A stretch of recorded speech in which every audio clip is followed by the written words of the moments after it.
So, we took care of that one, didn't we? All right, so that whole Superman thing, yeah, cool, whatever. Let's do something a bit more spicy. All right, so DC or Warner Brothers decided to double down and like, well, we did Superman, let's do Batman. So, this is just three acclaimed comic book stories by all-star writers and artists. And thankfully, I'd already read all these by the time this book came out. Currently in the process of rereading some of these, and one of these I listen to every at least once a year. So anyway, our first story here is New 52's Batman by Scott Snyder, art by Greg Capullo. This one is, you know what? I get it. This is sort of like a recent run story, especially if you go by the fact they're recommending this one and the other one. Scott Snyder's Batman is fun. Like, it is fun. Like, Scott Snyder as a writer is, his worst story is still fun to read. All right, I'm never bored reading a Scott Snyder comic, especially if it's Batman. He goes big, bombastic. He is not afraid to take Batman out back and just start beating the brakes off him mentally, physically, emotionally. I said a lot about Batman, but on this I was punching Superman's face unintentionally. And also, this Supergirl looks too much like Carol Danvers. They need to fix that. But anyway, what I like about outside of what I just said about Scott Snyder's Batman is, of course, the Court of Owls story. I get that. I think what I like the most about the Court of Owls story is the fact that, again, it's not afraid to challenge Batman's preconceived notions. It's not afraid to sort of knock him down mentally, physically, or emotionally. Like, he's not the same person at the end of each arc. Something happens that makes him either reevaluate himself or his mission. And not in a sort of, maybe I should stop being Batman. Maybe I should. No. He keeps going, but he has this new thought process. Only issue I have with Scott Snyder's Batman run, it's not super heavy. I think that was an interesting idea. It's the Joker. It is just the Joker. Like, Snyder's approach to Joker is, this man is pure chaos. Like, pure, unadulterated, from the pits of Satan chaos. Alright, he's possibly a demon. Possibly a demon. And I don't think that works. I think it's how Joker likes to see himself. And I'm not a big fan of that. I think Joker at some point always has to be viewed as pathetic. And I think at the end of what was it, Joker Endgame? What was it, Batman Endgame? Batman Endgame. He does sort of hit that point. But then he also, at the same time, pushes it to a bit absurd. Like, Batman's always going to be absurd. And I think Joker has to be absurd on some level to match that. So I get it, but I don't know. And it's not like it won't be worse with later writers like Zdarsky, and when it comes to Batman, or Joker anyway. Overall, I think Snyder's Batman is easily accessible, and I think it is sort of very much like a lot of things Snyder does. It's a fanboys um, comic book, and I love that. I love that. Like I said, even his worst stories are always fun to read, with the exception of the Batman Who Laughs. I think the Batman Who Laughs is honestly Scott Snyder's worst creation. But overall, I think totally serviceable. He definitely should be up here. Next is a controversial one. Tom King. You remember Tom King, don't you? He was our first comic run talk. Oh, we we need to come back and revisit that. We have actually started revisiting Tom King's Batman. Again, this was another. I did order the omnibus for this one because as I was reading, I'm like, you know what?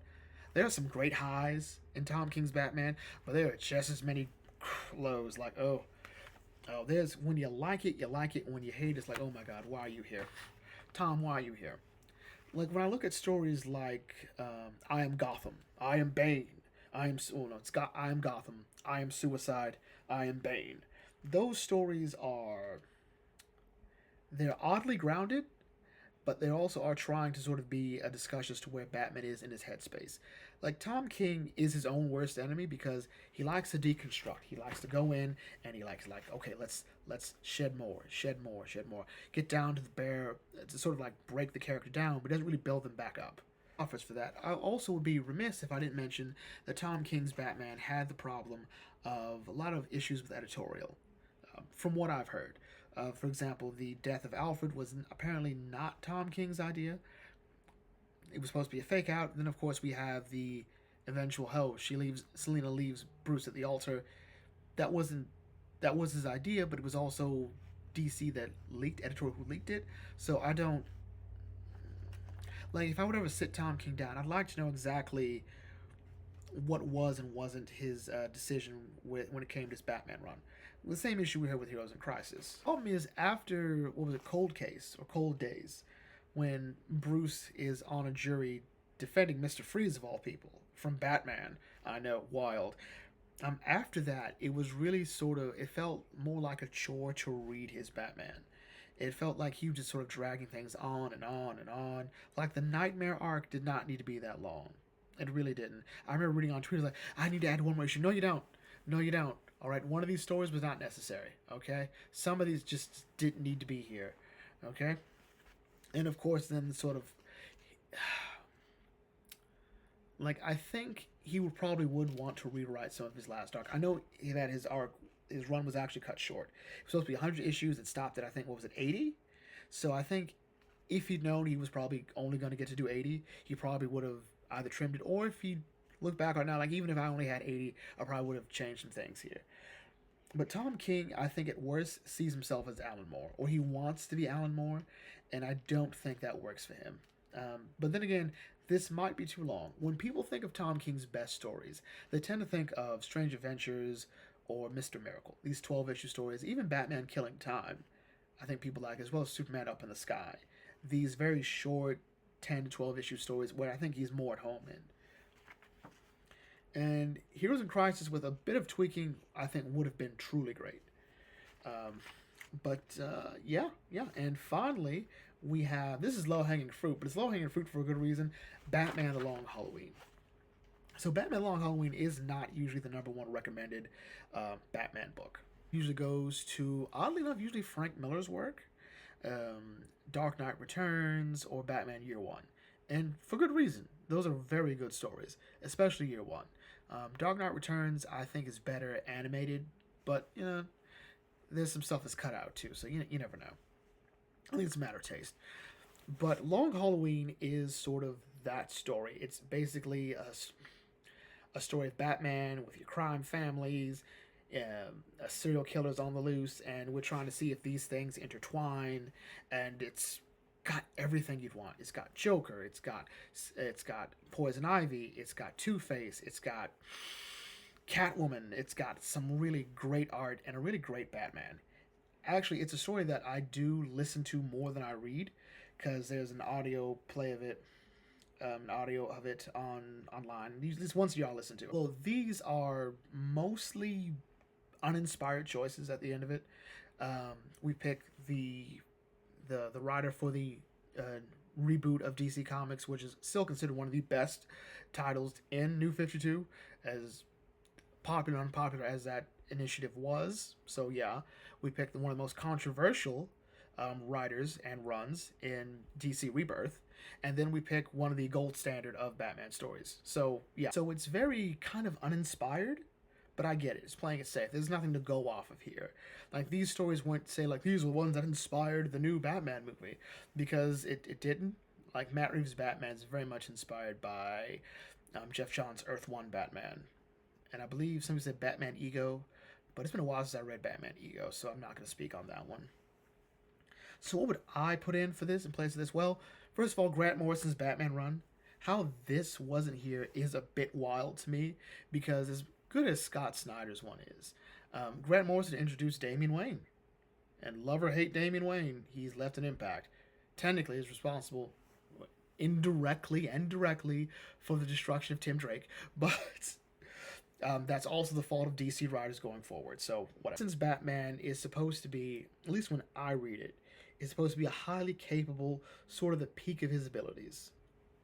He's very much a character that is sort of supposed to be like the end of his life, I think. Like, not like he's dying or anything, but you can't imagine Bruce getting better, especially as you read those initial Batman stories leading in the Final Crisis, Batman and Robin, The Return of Bruce Wayne, Batman Incorporated. You sort of get the feeling that, Morrison has a highly capable, highly competent Batman going on here. I mean, this is from the era of Tower of Babel.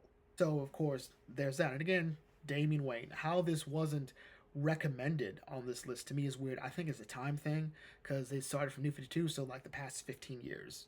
So yeah, okay. Then you know what? I'm gonna recommend Batman War on Crime in the same way that I recommended Superman Peace on Earth. The whole I'm not really Bruce Wayne, I'm not really Batman. Like, the person in between.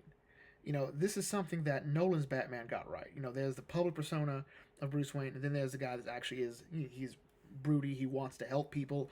He wants to also, be this dark knight going around being a symbol of fear who's going to stop the criminals. These two things are. And finally, we have Detective Comics by James Tynion IV. This one took some doing to come to the conclusion of, because I had a couple. I'm going to like Batman Venom, but the problem is I would give Batman Venom such praise it would take too long, so we're not. Um, I'm currently rereading Batman Gotham Knight, so I don't have a real opinion on that one yet. If it should be up here. Batman White Knight, oof, that's really good, but it might be a bit too out there. Uh, but Tynion's Batman, I think, is fundamentally a good way to get introduced to the wider world and even sort of like the wider craziness of Batman's world. So effectively, Batman needs a new team, all right? Because of this book, because for DC Rebirth, Batman all of a sudden was having teams everywhere. All right, I need Jason Todd to be the Robin of the Underworld. I'm putting Dick Grayson back on, back with it. I'm putting Dick Grayson as a secret agent, so he can go do that stuff there. I'm like, oh, okay. And now I've got Damian on the Teen Titans. All right, so I've got a Robin everywhere. Now I need Tim to be the Robin in Gotham City, and later I'm gonna have a secret Justice League. It was wild. But this team here is designed to deal with certain things that Batman really can't handle, like it's too big for him to do, as well as protect Gotham City. Led by Batwoman, with Tim Drake as Robin, Stephanie Brown as Spoiler, Cassandra Cain as Orphan. Just glad she's back to being Batgirl, and Clayface of all people. We're in. We're in. It's great. Oh, the dynamics, the character moments. Ugh, it was gold. I can see why DC thought, well, you know what, maybe Tynion can be on the main Batman book. Was not the best punchline. Um, Ultimately, Tynion's Detective Comics run is easily accessible. It leaves you wondering more about all these other characters, and there's some fun dynamics, and it attempts to play into the bigger mystery going on at DC Rebirth. So ultimately, I think it's really good, really fun. So anyway, that is it. What you guys think? Did you like it? Did you hate it? What are some of your favorite Batman stories? Leave your thoughts in the comment section. I'll catch you all later. This is Bucket Think Tank signing off. Thanks for watching. As always, may your fandom serve you well.